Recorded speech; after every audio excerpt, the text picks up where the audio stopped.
wa ala alihi wa ashabihi ajma'in.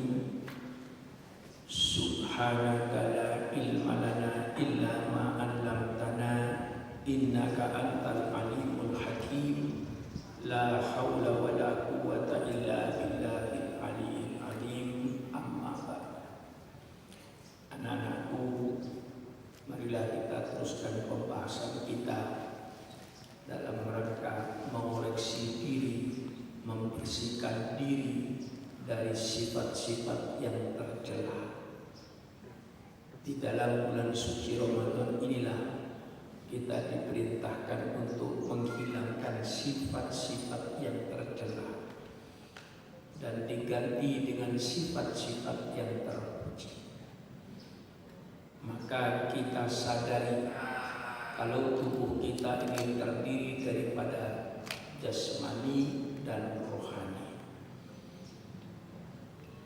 Jasmani kita tentu perlu makanan, perlu vitamin dalam rangka untuk menjaga kesehatan tubuh dan untuk memberikan ketahanan tubuh. Itu perlu vitamin-vitamin, zat-zat yang dibutuhkan oleh jasmani kita. Jasmani kita bisa sehat kalau terpenuhi kebutuhan jasmaninya, zat-zat makanan.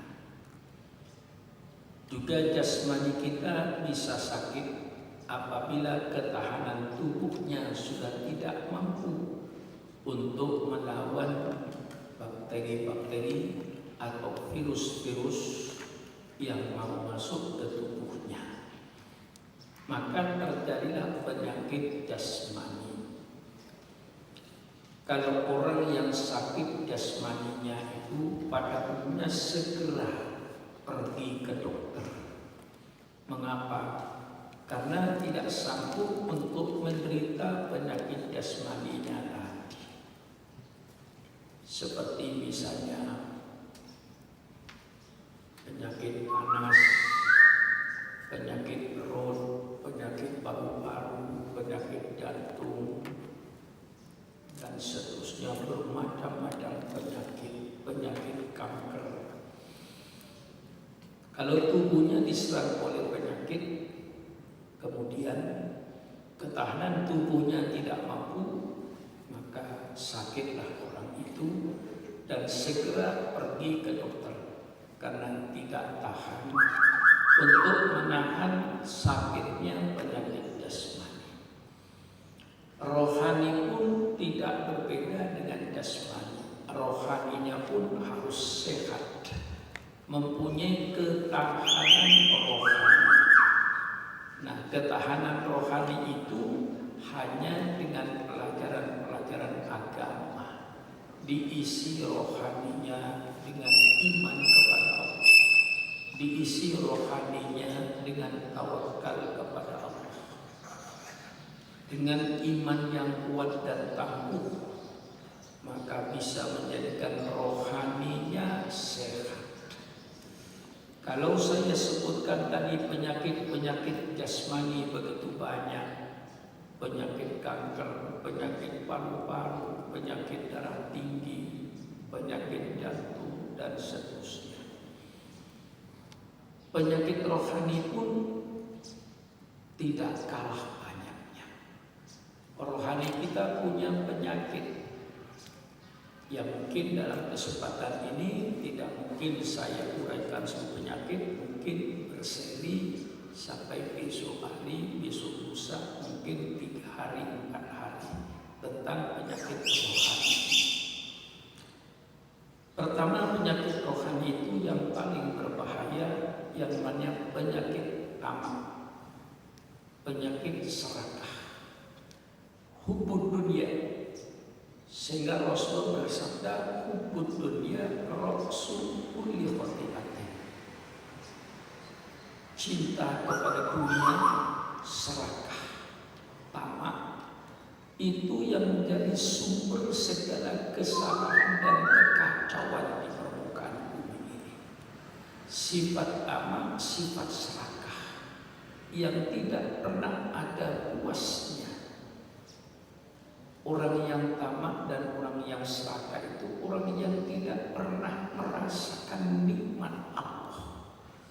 Karena apa? Karena selalu merasa kurang. Hanya orang yang mempunyai sifat qanaah, sifat ridho, sifat menerima dengan apa yang diberikan oleh Allah, dia merasakan manfaat. Katakanlah seorang petani di kaki gunung yang dia hidup sederhana hanya dengan kebunnya, katakan kebun singkong atau nanam jagung atau nanam sayur-sayuran. Tapi karena mereka punya rasa qanaah, merasakan nikmat Allah.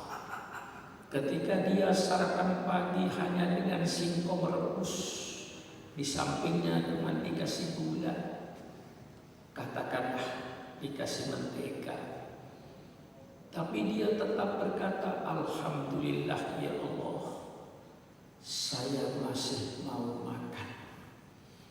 Alhamdulillah ya Allah, yang dimakan ada. Tidak pernah atau jarang orang merasakan semacam ini. Alhamdulillah masih mau makan. Berapa banyaknya orang yang tidak mau makan, yang dimakan ada. Berapa banyaknya orang yang dimakan banyak tapi tidak mau makan.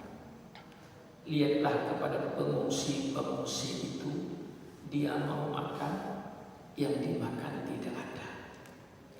Lihat saudara-saudara kita di rumah sakit yang sedang terlentang, semua makanan di sampingnya ada, roti, susu, telur, tapi tidak mau makan. Na'udzubillah.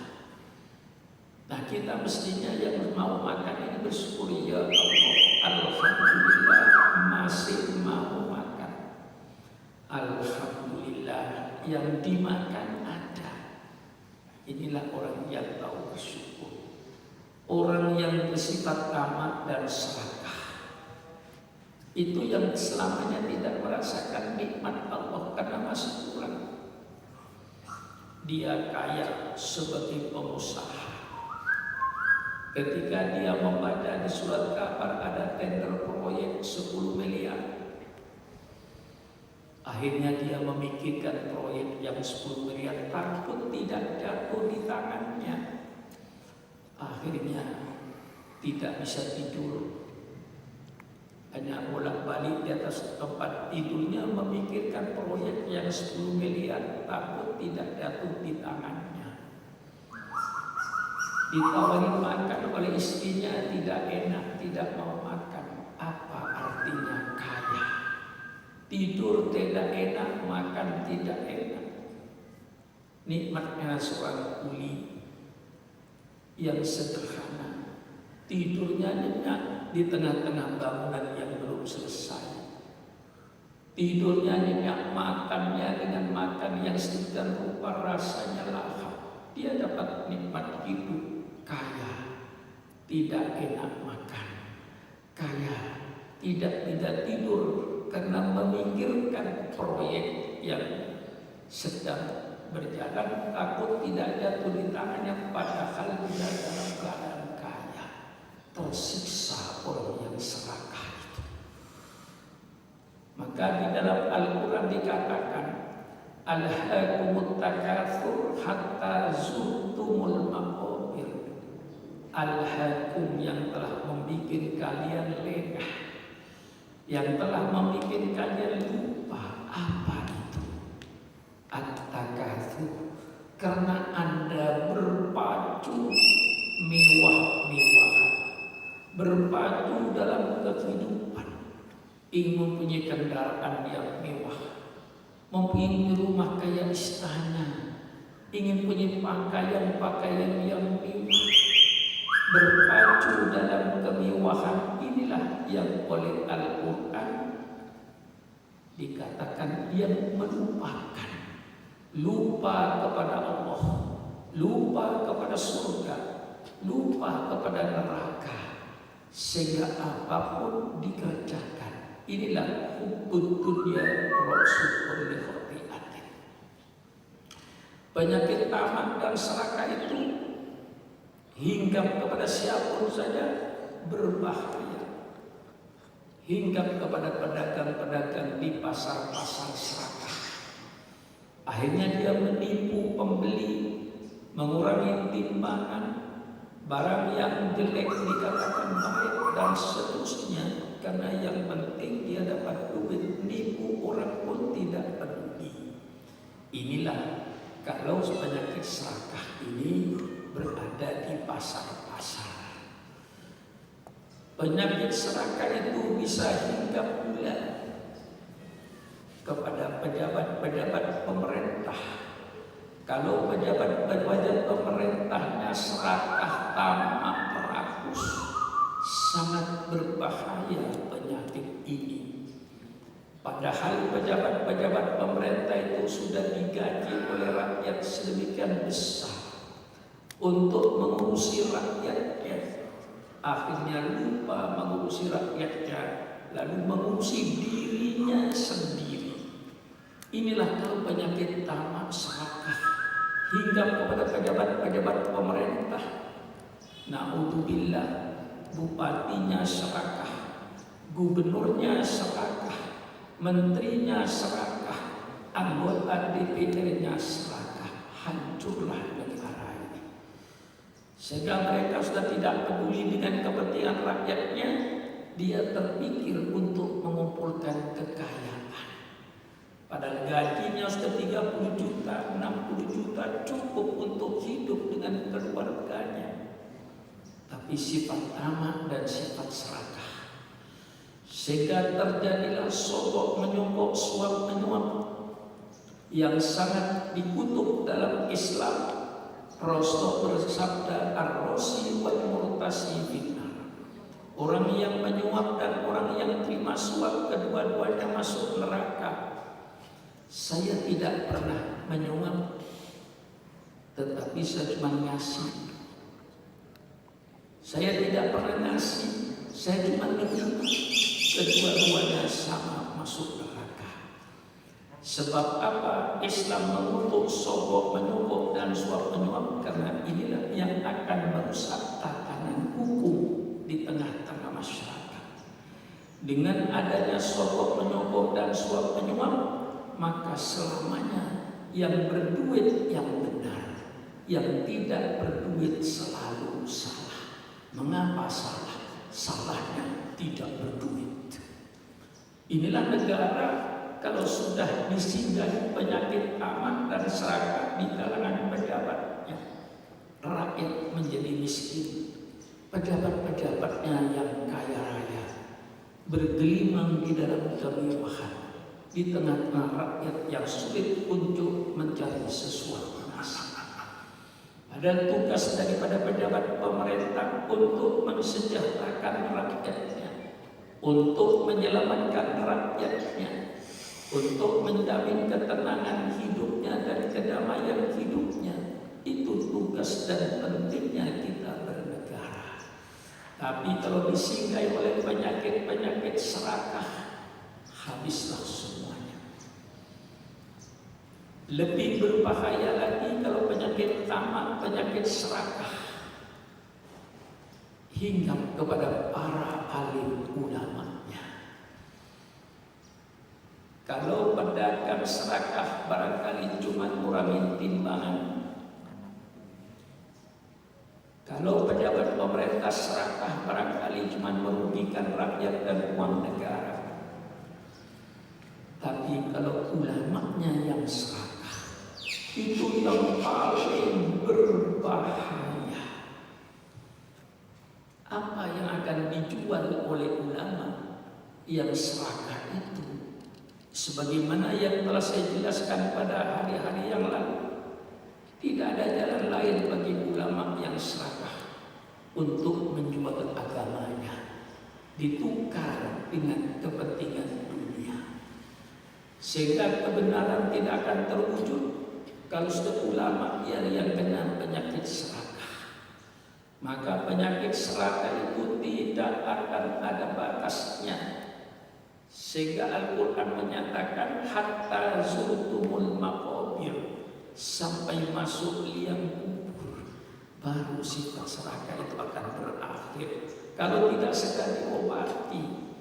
Nah, kita obati dengan agama. Kita yang serakah mencari kekayaan yang luar biasa, kembalilah kau kepada kebutuhanmu yang pokok. Makan satu piring, baju satu lembar. Dan ingatlah, Rasulullah menyatakan, kafal mautu wahidun, cukup mati itu sebagai penasehat. Kau cari kekayaan sehingga kau punya duit miliaran. Kalau pada saat dan detik itu kau cari cabut nyawanya oleh Allah, kau satu pihak pun tidak punya kekuasaan atas harta. Sedangkan kau mencari harta, tidak kenal hujan, tidak kenal panas, tidak tahu siang, tidak tahu malam, kau kejar kekayaan itu. Begitu kau peroleh kekayaan yang luar biasa, kau menjadi orang yang miliarder, mempunyai uang yang bermiliar bahkan triliun. Pada saat kau dicabut nyawanya, apa artinya itu semua? Nah, inilah peringatan untuk menghilangkan sifat ramah. Sekarang saya ambil contoh yang sederhana.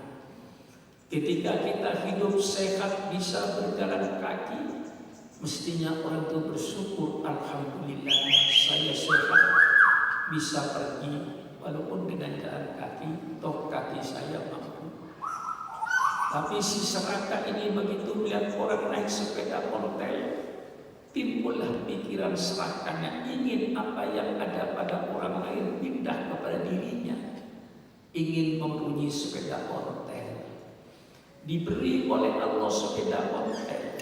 Apakah setelah Allah memberikan sepeda ontel dia berkata, ya Allah cukuplah harta saya?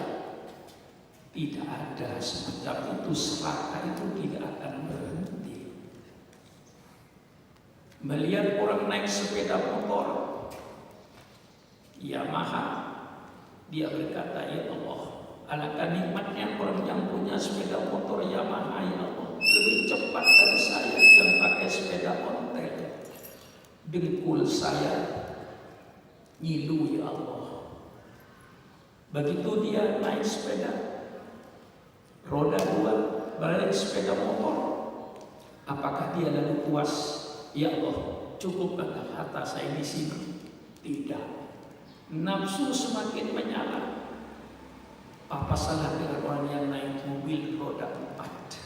Berkata yang naik motor tadi, bukan bersyukur, ya Allah saya sudah dikasih motor roda 2, sudah cepat ya Allah, saya bisa pergi dengan cepat. Tidak, ya Allah, naik sepeda motor tersiksa ya Allah, bukan bersyukur, tersiksa ya Allah. Dada saya terpaksa saya disuarkan supaya tidak kena angin. Kadang-kadang dada saya tutup dengan kardus supaya tidak kena angin. Kalau kehujanan ya Allah, kalau kepanasan ya Allah. Alangkah nikmatnya ya Allah yang punya mobil roda 4 itu. Serakah tidak berhenti. Dikasih oleh Allah kendaraan roda 4. Apakah dia si serakah itu terus bertanya, ya Allah cukuplah harta saya sampai di sini? Tidak. Naiklah dia dengan mobilnya ke Tanjung Priok, mentoklah di tepi laut. Kemudian dia lihat kapal. Ya Allah, kalau mobil saya gak bisa berjalan di air, ya Allah, alangkah nikmatnya orang yang punya kapal itu. Bisa ke Pontianak, bisa ke Banjarmasin, ya Allah. Saya punya mobil kayak begini, ya Allah, gak bisa, ya Allah, tenggelam, ya Allah. Mana bersyukur? Tidak ada. Tidak pernah dia bersyukur. Ini si tamak begini sifatnya. Dikasih oleh kapal laut, punya kapal dia, apa dia lalu puas? Lalu alhamdulillah ya Allah, sudah ya Allah, stop, ya Allah, jangan ditambah lagi ya Allah, cukuplah harta saya. Tidak akan, si tamak dan si rakyat itu nafsu jalan terus, tidak akan berhenti. lihat dia ke atas, lihat Garuda Indonesian Airways. Ya Allah, kapal laut ke Pontianak, ya Allah, 2 hari semalam, ya Allah. Kadang-kadang 2 hari 2 malam, ya Allah. Ke Surabaya dengan kendaraan yang paling cepat, ya Allah, 9 jam, karena ada tol, ya Allah. Tapi kalau kapal terbang, ya Allah, 1 jam. Saya sudah turun di Surabaya, 1 jam saya sudah ada di Pontianak. Alangkah nikmatnya, ya Allah, seandainya saya punya kapal terbang. Itulah gambaran ini. Jalan dari jalan kaki sampai sepeda ontel, sampai sepeda motor, sampai mobil roda 4, sampai kapal laut, sampai kapal terbang. Dikasih oleh Allah kapal terbang, punya kapal terbang. Naiklah dia kapal terbangnya, nabrak gunung Cermin.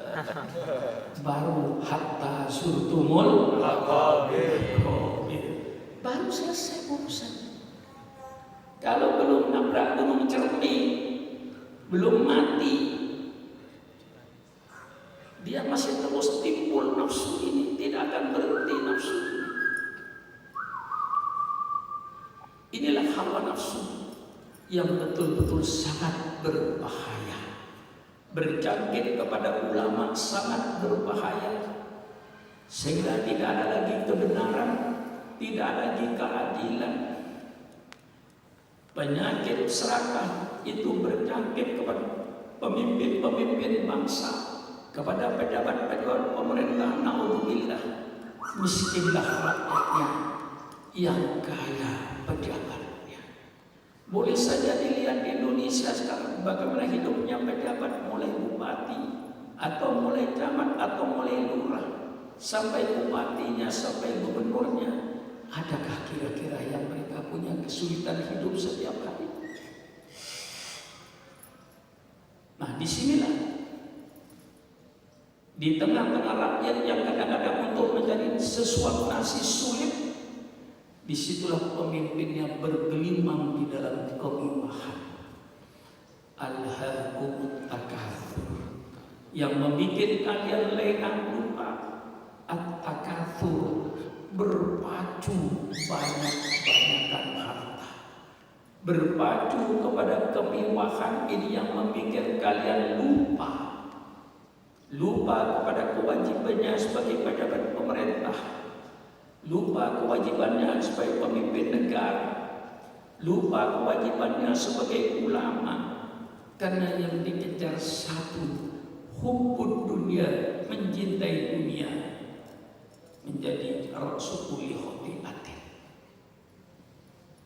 Nah, disinilah maka Imam Busiri dalam burdahnya menyatakan an-nafsu katifli in tuhmil syabba ala hubbi Allah wa ittafilhu yanfatin.